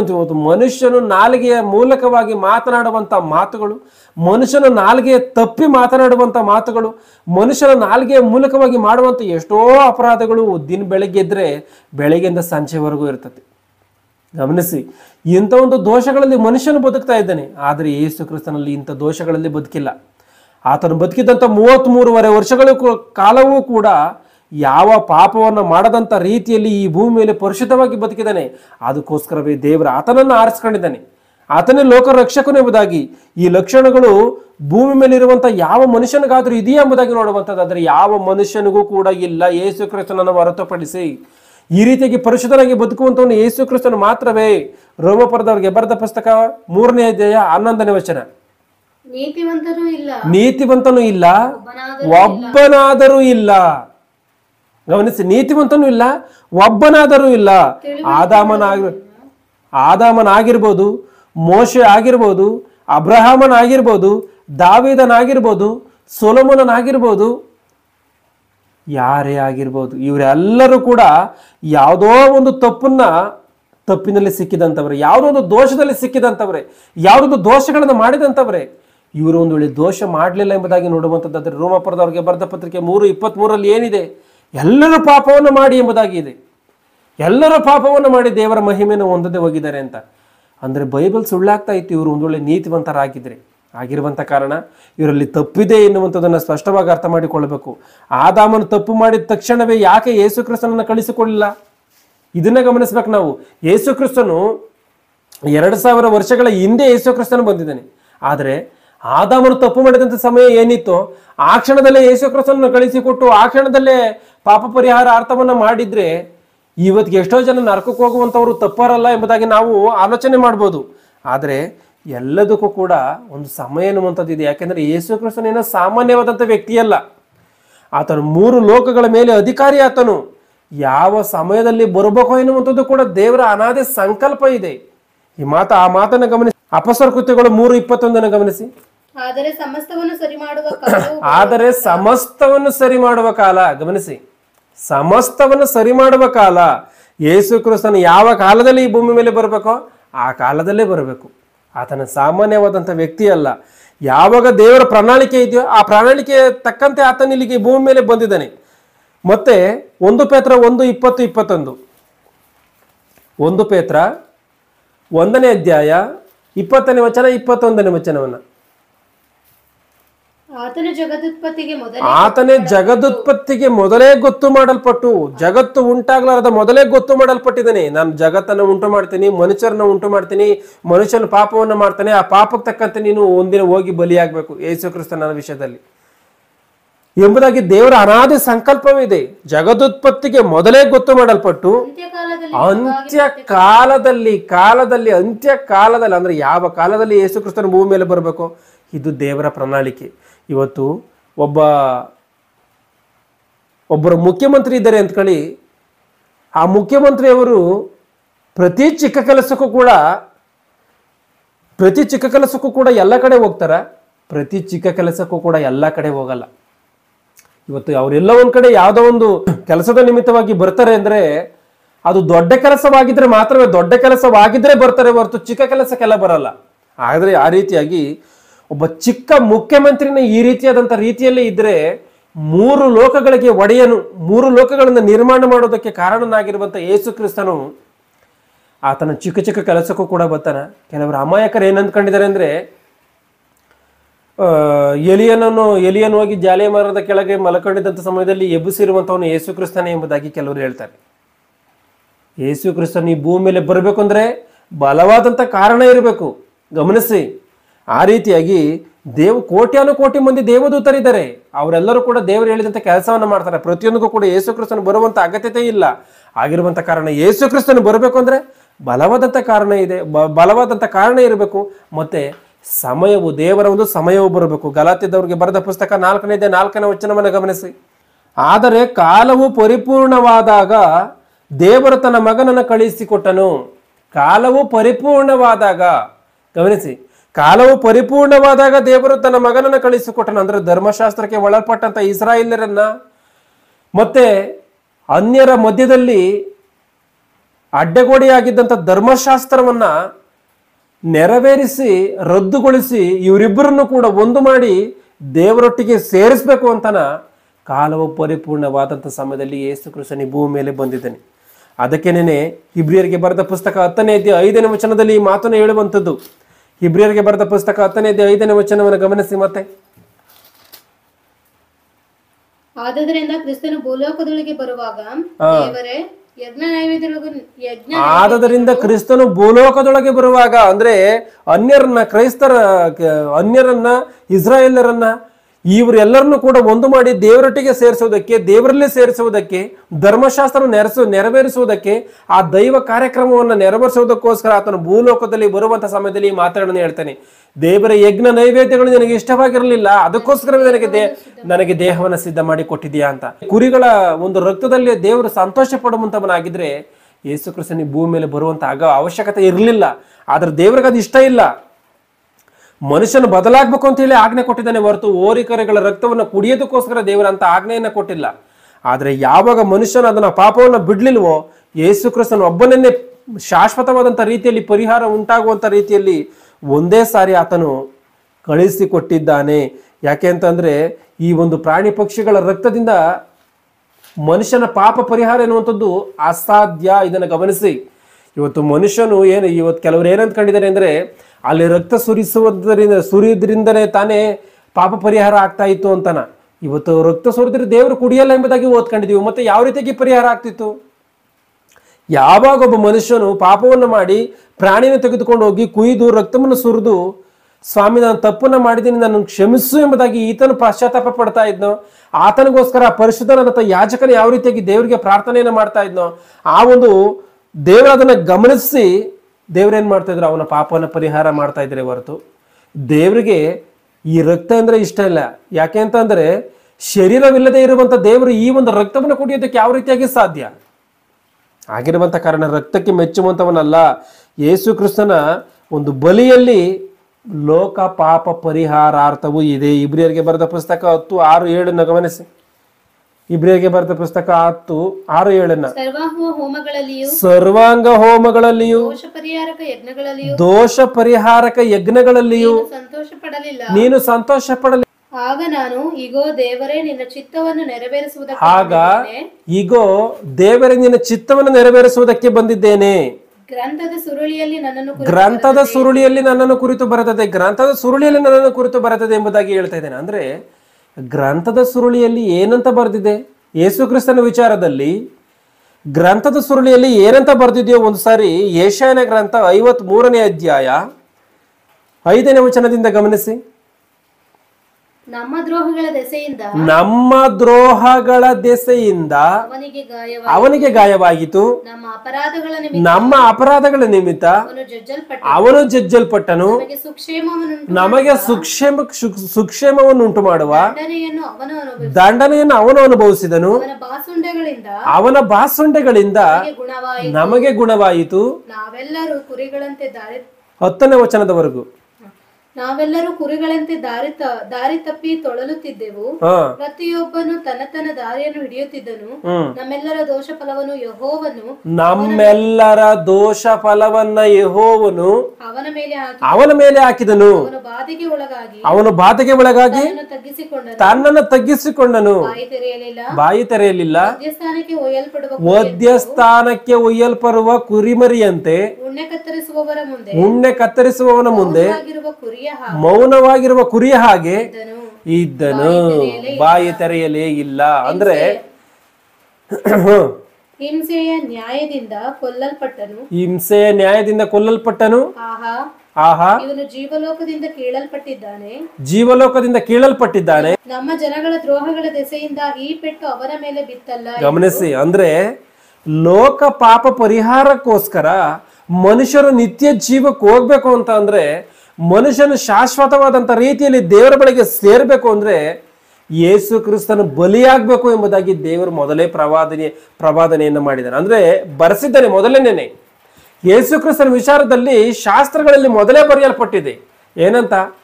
ಲೋಕಕ್ಕೋಸ್ಕರ ನೀನು ಬಲಿಯಾಗಬೇಕು ಎಂಬುದಾಗಿ.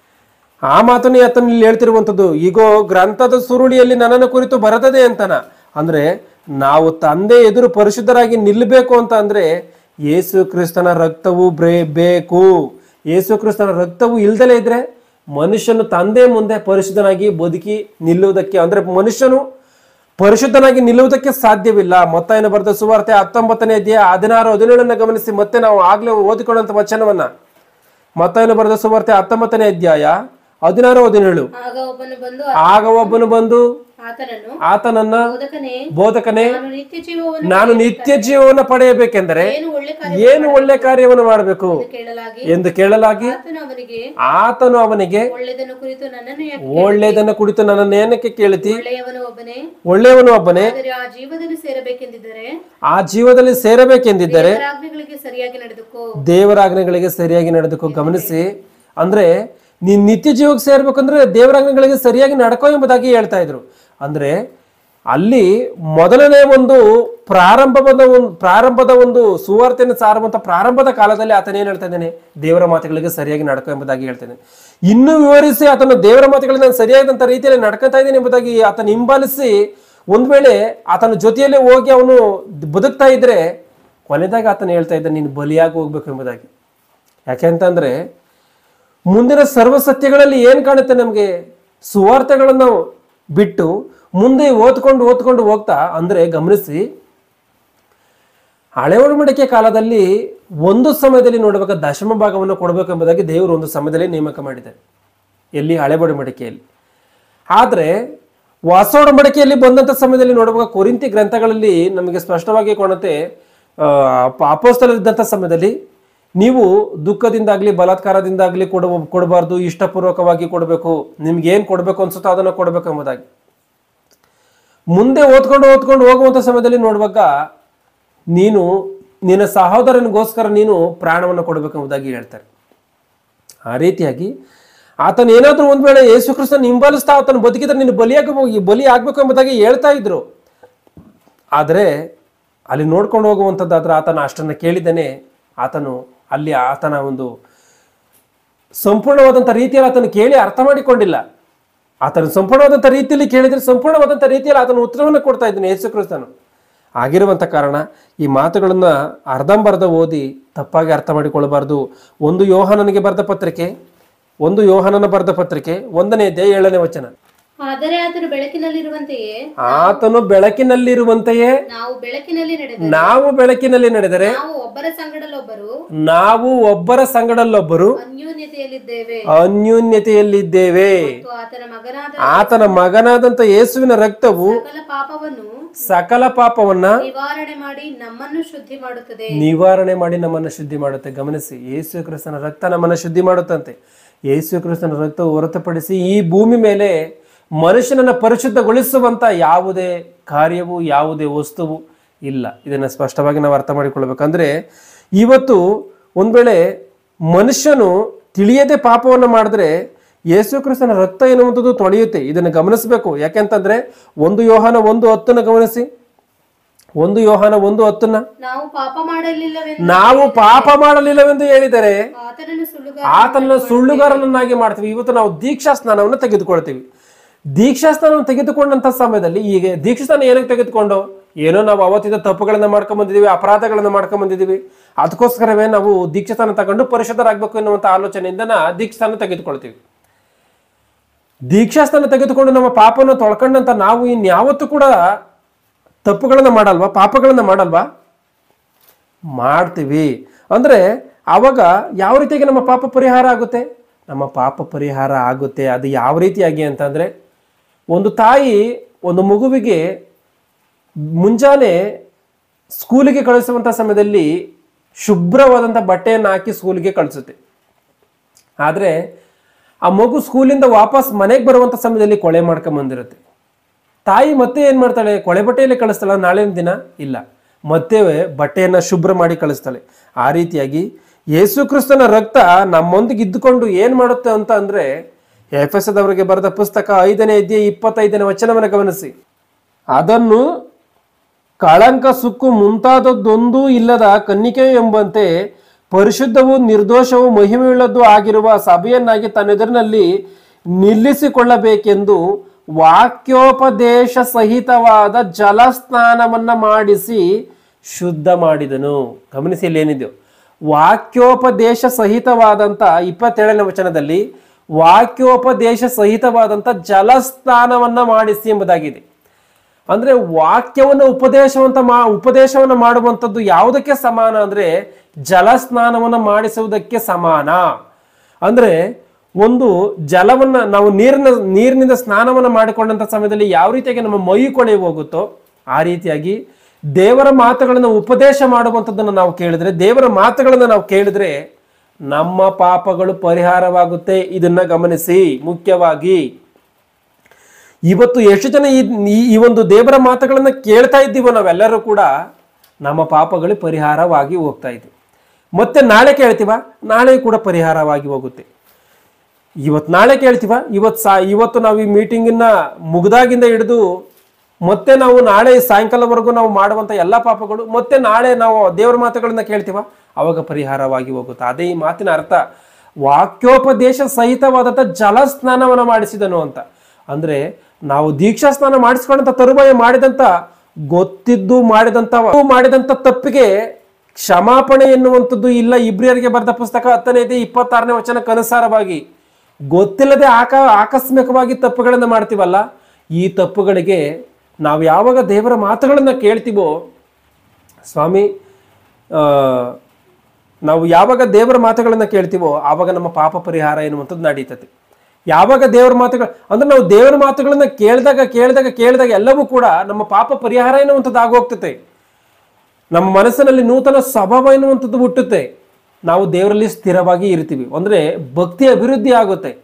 ದೇವರ ಮಾತುಗಳನ್ನ ಕೇಳ್ದಲೇ ಇದ್ರೆ ದೀಕ್ಷಾ ಸ್ನಾನ ಮಾಡಿಸ್ಕೊಳ್ತೀವಿ. ನಾವಿನ್ಯಾವತ್ತೂ ಪಾಪ ಮಾಡಲ್ವಾ? ಪಾಪ ಮಾಡೇ ಮಾಡ್ತೀವಿ. ಗೊತ್ತಿದ್ದು ಪಾಪ ಮಾಡ್ತೀವಿ, ಗೊತ್ತಿಲ್ಲದಂಗೆ ಪಾಪ ಮಾಡ್ತೀವಿ. ಈಗ ಆಕಸ್ಮಿಕವಾಗಿ ಗೊತ್ತಿಲ್ಲದೆ ಪಾಪ ಮಾಡ್ಬಿಟ್ಟು ಈ ಪಾಪವನ್ನು ತೊಳ್ಕೋಬೇಕು ಅಂದ್ರೆ ದೇವರ ಮಾತುಗಳನ್ನು ಕೇಳ್ತಾ ಇರಬೇಕು. ದೇವರ ಮಾತುಗಳನ್ನ ಕೇಳೋದಕ್ಕೆ ಬರೋದಲ್ಲೇ ಇದ್ರೆ, ಮೀಟಿಂಗ್ಗಳಿಗೆ ಬರೋದಲ್ಲೇ ಇದ್ರೆ, ಸಭೆಗೆ ಹೋಗ್ದಲೇ ಇದ್ರೆ, ಸತ್ಯವಾದಂಥ ಸಭೆಗೆ ಹೋಗ್ದಲೇ ಇದ್ರೆ ಏನಾಗುತ್ತೆ? ಪಾಪಗಳು ಆ ರೀತಿಯಾಗಿನೇ ಉಳ್ಕೊಳ್ಳುತ್ತೆ. ನಾವು ಕೂಡ ಬಲಿಯಾಗಬೇಕು ಎನ್ನುವಂಥ ರೀತಿಯಲ್ಲಿ ಇಲ್ಲಿ ಯೇಸು ಕ್ರಿಸ್ತನ ಮಾತುಗಳು ಸ್ಪಷ್ಟವಾಗಿ ತಿಳಿಸುತ್ತೆ. ಅಂದ್ರೆ ಯಾವಾಗ ನಾವು ತಪ್ಪುಗಳನ್ನ ಮಾಡ್ತೀವೋ ದೇವರ ಮಾತುಗಳನ್ನ ಕೇಳುವಂಥದ್ರ ಮೂಲಕವಾಗಿ ಪರಿಶುದ್ಧರಾಗಬೇಕು. ಪರಿಶುದ್ಧರಾಗಿ ಏನ್ ಮಾಡ್ಬೇಕು? ಪರಿಶುದ್ಧತೆಯಲ್ಲಿ ಮುಂದೆ ಸಾಗ್ತಾ ಈ ಲೋಕದಲ್ಲಿ ಬಲಿಯಾಗಬೇಕು. ಈ ಒಂದು ವಿಷಯವನ್ನು ಅರಿತಂತವರಾಗಿ ಕ್ರಿಸ್ತನನ್ನು ಧರಿಸಿಕೊಂಡಿರುವಂತ ನಾವು ಏನ್ ಮಾಡ್ಬೇಕು ಎಂಬುದಾಗಿ ಯೋಹಾನನು ಹೇಳ್ತಾ ಇದ್ದೇನೆ. ಒಂದ್ಸರಿ ಗಮನಿಸಿ. ಒಂದು ಯೋಹಾನ ಪತ್ರಿಕೆ 3ನೇ ಅಧ್ಯಾಯ 16ನೇ ವಚನವನ್ನ. 1 ಯೋಹಾನನ ಪತ್ರಿಕೆ 3:16. ಕ್ರಿಸ್ತನು ನಮಗೋಸ್ಕರ ತನ್ನ ಪ್ರಾಣವನ್ನ ಕೊಟ್ಟದ್ದರಲ್ಲಿಯೇ ಪ್ರೀತಿ ಇಂಥದೆಂದು ತಿಳಿದು ಬಂದಿದೆ. ಯೇಸು ಕ್ರಿಸ್ತನು ನಮಗೋಸ್ಕರ ಪ್ರಾಣವನ್ನ ಕೊಟ್ಟಿದ್ರಿಂದಲೇ ಯೇಸು ಕ್ರಿಸ್ತನ ಈ ಪ್ರೀತಿ ಇಂಥ ಶ್ರೇಷ್ಠವಾದದ್ದು ಎಂಬುದಾಗಿ ನಮಗೆ ಗೊತ್ತಿದೆ. ನಾವು ಸಹ ಸಹೋದರರಿಗೋಸ್ಕರ ನಮ್ಮ ಪ್ರಾಣವನ್ನು ಕೊಡುವಂತ ಹಂಗಿನಲ್ಲಿ ಇದ್ದೀವಿ. ಗಮನಿಸಿ, ಹಂಗಿದೆ. ಇತರಿಗೋಸ್ಕರ ಪ್ರಾಣವನ್ನು ಕೊಡುವಂತ ಹಂಗು ನಮ್ಮ ಮೇಲೆ ಇದೆ. ಅಂದ್ರೆ ಪ್ರಾಣವನ್ನು ಕೊಡಬೇಕು ಅಂತ ನಮ್ಮನ್ನು ನಾವು ಸಾಯಿಸ್ಕೋಬೇಕು ಅಂತನ, ಇಲ್ಲ ಯೇಸು ಕ್ರಿಸ್ತನ ರೀತಿಯಲ್ಲಿ ನಾವು ಕೂಡ ಶಿಲ್ಬೆ ಮೇಲೆ ಬಲಿಯಾಗಬೇಕು ಅಂತನ ಇದರ ಅರ್ಥ? ಆ ರೀತಿಯಾಗಿ ಅಲ್ಲ. ಶಿಷ್ಯರ ರೀತಿಯಲ್ಲಿ, ಅಪೊಸ್ತಲರ ರೀತಿಯಲ್ಲಿ ಯೇಸು ಕ್ರಿಸ್ತನು ಹೇಳಿದಂತ ಮಾತಿಗೆ ಅನುಸಾರವಾಗಿ ದೇವರ ಸೇವೆಯನ್ನ ಮಾಡಬೇಕು. ಅಪೊಸ್ತಲರ ಕೃತ್ಯಗಳು 12:2 ಗಮನಿಸಿ. ಆ ಸಮಯದಲ್ಲಿ ಅರಸನಾದ ಹೆರೋದನು ಸಭೆಯವರಲ್ಲಿ ಕೆಲವರನ್ನು ಹಿಂಸೆ ಪಡಿಸುವುದಕ್ಕೆ ಕೈ ಹಾಕಿ ಯೋಹಾನನ ಅಣ್ಣನಾದ ಯಾಕೋಬನನ್ನು ಗಮನಿಸಿ, ಯೋಹಾನನ ಅಣ್ಣನಾದ ಯಾಕೋಬನನ್ನು ಕತ್ತಿಯಿಂದ ಕೊಲ್ಲಿಸಿದ್ದಾನೆ. ಅಂದ್ರೆ ಈ ರೀತಿಯಾದಂಥ ಶ್ರಮೆಯನ್ನು ಅನುಭವಿಸಿದ್ದಾರೆ ಅಪೊಸ್ತಲರು, ಅನುಭವಿಸಿದರೆ ಭಕ್ತರು ಈ ರೀತಿಯಾಗಿ ಕಷ್ಟವನ್ನು ಅನುಭವಿಸಿದ್ದಾರೆ. ಅಪೊಸ್ತಲರ ಕೃತ್ಯಗಳು 14:19 ಗಮನಿಸಿ. ಅಪೊಸ್ತಲರ ಕೃತ್ಯಗಳು 14:19. ತರುವಾಯ ಅಂತಿಯೋಕ್ಯದಿಂದಲೂ ಇಕೋನ್ಯದಿಂದಲೂ ಯಹೂದ್ಯರು ಬಂದು ಜನರನ್ನ ಪ್ರೇರೇಪಿಸಿ ಪೌಲನನ್ನ ಕೊಲ್ಲುವುದಕ್ಕೋಸ್ಕರ ಕಲ್ಲೆಸೆದು ಅವನು ಸತ್ತನೆಂದು ಭಾವಿಸಿ ಊರ ಹೊರಕ್ಕೆ ಹಾಕಿಬಿಟ್ಟರು. ಅಂದ್ರೆ ಸಹೋದರನಿಗೋಸ್ಕರ ಪ್ರಾಣವನ್ನು ಕೊಡುವಂತ ಹಂಗಿನಲ್ಲಿ ನೀವು ಇದ್ದೀರಿ ಎಂಬುದಾಗಿ ಏನು ದೇವರ ಮಾತುಗಳಿಂದ ನಾವು ಓದ್ಕೊಂಡು ಆ ರೀತಿಯಾಗಿ ಸಹೋದರರನ್ನು ಕಾಪಾಡುವುದಕ್ಕೋಸ್ಕರ ದೇವರ ಮಾತುಗಳನ್ನು ಹೇಳೋದಕ್ಕೆ ಹೋಗಿದ್ದಾರೆ, ಶ್ರಮೆಗಳನ್ನು ಅನುಭವಿಸಿದ್ದಾರೆ. ಇದೇ ಬಲಿಯಾಗುವಂಥದ್ದು. ಅಂದರೆ ಕ್ರಿಸ್ತನ ಮರಣಾನುಭವದಲ್ಲಿ ಪೌಲನು ಯಾವ ರೀತಿಯಾಗಿ ಪಾಲನ ಹೊಂದಿದನೋ ಆ ರೀತಿಯಾಗಿ ನಾವು ಕೂಡ ಪಾಲನ ಹೊಂದಬೇಕು. ನಾವು ಯಾವ ರೀತಿಯಾಗಿ ನಾವು ಯಾವ ರೀತಿಯಾಗಿ ಪ್ರಾಣವನ್ನ ಇಡಬೇಕೋ ಆ ಮಾತಲ್ಲೂ ಕೂಡ ಕ್ಲಾರಿಟಿಯನ್ನು ನಾವು ಅರ್ಥ ಮಾಡಿಕೊಳ್ಬೇಕು. ಯಾಜಕ ಕಾಂಡ 17ನೇ ಅಧ್ಯಾಯ 11ನೇ ವಚನವನ್ನು ಗಮನಿಸಿ. ಯಾಜಕ ಕಾಂಡ 17:11. ಯಾಕೆಂದರೆ ಪ್ರತಿ ದೇಹಿಗೂ ರಕ್ತವೇ ಪ್ರಾಣಾಧಾರ. ರಕ್ತವೇ ಪ್ರಾಣಾಧಾರ. ಗಮನಿಸಿ, ಸಾಕು. ಪ್ರತಿ ವ್ಯಕ್ತಿಗೂ ಪ್ರತಿ ದೇಹಿಗೂ ರಕ್ತವೇ ಪ್ರಾಣಾಧಾರ. ಅಂದ್ರೆ ನಮ್ಮ ರಕ್ತವು ಪ್ರಾಣಕ್ಕೆ ಆಧಾರ. ಅಂತ ಒಂದು ರಕ್ತವನ್ನ ಸುವಾರ್ತೆ ಸಾರುವುದರ ಮೂಲಕವಾಗಿ, ಸುವಾರ್ತೆ ಪ್ರಕಟಣೆ ಮಾಡುವಂಥದ್ರ ಮೂಲಕವಾಗಿ ನಮ್ಮ ರಕ್ತವನ್ನು ಖರ್ಚು ಮಾಡಿದ್ರೆ ನಾವು ನಮ್ಮ ದೇಹದಲ್ಲಿರುವಂಥ ರಕ್ತವನ್ನು ಖರ್ಚು ಮಾಡಿ ದುಡಿದಂಥ ಒಂದು ಕಷ್ಟಾರ್ಜಿತವನ್ನ ದೇವರ ಸೇವೆಗೋಸ್ಕರವೋ ದೇವರ ಸುವಾರ್ತೆನ ಪ್ರಕಟಣೆ ಮಾಡುವಂಥ ಕಾರ್ಯಕ್ರಮಗಳಿಗೋಸ್ಕರವೋ ಖರ್ಚು ಮಾಡಿದ್ರೆ ಇತರರಿಗೋಸ್ಕರ ಅಂದ್ರೆ ನಮ್ಮ ಸಹೋದರರಿಗೋಸ್ಕರ ಪ್ರಾಣವನ್ನ ಕೊಟ್ಟಂತೆ, ದೇವರ ಸೇವೆಯನ್ನ ಮಾಡಿದಂತೆ ಆಗಿರುವಂತ ಕಾರಣ ಮನುಷ್ಯನು ಭೂಮಿಯ ಮೇಲೆ ಬದುಕುವುದಕ್ಕೋಸ್ಕರ ಪ್ರಕೃತಿ ಎನ್ನುವಂಥದ್ದು ಬಲಿ ಆಗ್ದಲೇ ಇದ್ರೆ ಯಾವ ರೀತಿಯಾಗಿ ಮನುಷ್ಯನು ಬದುಕುಳಿಯಲ್ವೋ ಆ ರೀತಿಯಾಗಿ ಯೇಸು ಕ್ರಿಸ್ತನ ಬಲಿ ಆಗ್ದಲೇ ಇದ್ರೆ ಮನುಷ್ಯನ ಪರಲೋಕವನ್ನು ಸೇರೋದಕ್ಕೆ, ನಿತ್ಯ ಜೀವನ ಸೇರೋದಕ್ಕೆ ಸಾಧ್ಯವಿಲ್ಲ. ನಾವು ಕೂಡ ಕ್ರಿಸ್ತನಂತೆ ಬದುಕಿ ಈ ಭೂಮಿಯಲ್ಲಿ ಬಲಿಯಾಗಿ ನಿತ್ಯ ಜೀವವನ್ನು ಸೇರಿಕೊಳ್ಳಬೇಕು. ಆಗಿರುವಂತ ಕಾರಣ ಎಲ್ಲರೂ ಈ ಮಾತುಗಳನ್ನು ಎಚ್ಚರಿಕೆಯಾಗಿ ತೆಗೆದುಕೊಂಡು ಈ ಭೂಮಿಯಲ್ಲಿ ಬದುಕಿ ಬಲಿಯಾಗೋದಕ್ಕೋಸ್ಕರ ಸಿದ್ಧಪಡಬೇಕೆ ಹೊರತು ವ್ಯರ್ಥವಾಗಿರುವಂತ ಕಸಕ್ಕೆ ಸಂಬಂಧಪಟ್ಟಂತ ಈ ಲೋಕದ ಕಾರ್ಯಗಳಿಗೆ, ಈ ಲೋಕದ ವಿಷಯದಲ್ಲಿ ತಲೆ ಕೆಡಿಸಿಕೊಂಡು ದೇವರ ಕೆಲಸವನ್ನ ಮಾಡದೇ ಇರುವಂಥದ್ದು ತಪ್ಪು. ಮಾತುಗಳನ್ನ ಮನಸ್ಸಿಗೆ ತಂದುಕೊಂಡು ನಮ್ಮ ಬದುಕುಗಳನ್ನ ಬದಲಾಯಿಸಿಕೊಳ್ಳೋಣ ಎನ್ನುವಂಥ ಒಂದು ಮಾತನ್ನ ಹೇಳ್ತಾ ಎಲ್ಲರ ಕಣ್ಣುಗಳನ್ನು ಮುಚ್ಚಿ ಪ್ರಾರ್ಥನೆಯನ್ನು ಮಾಡಿ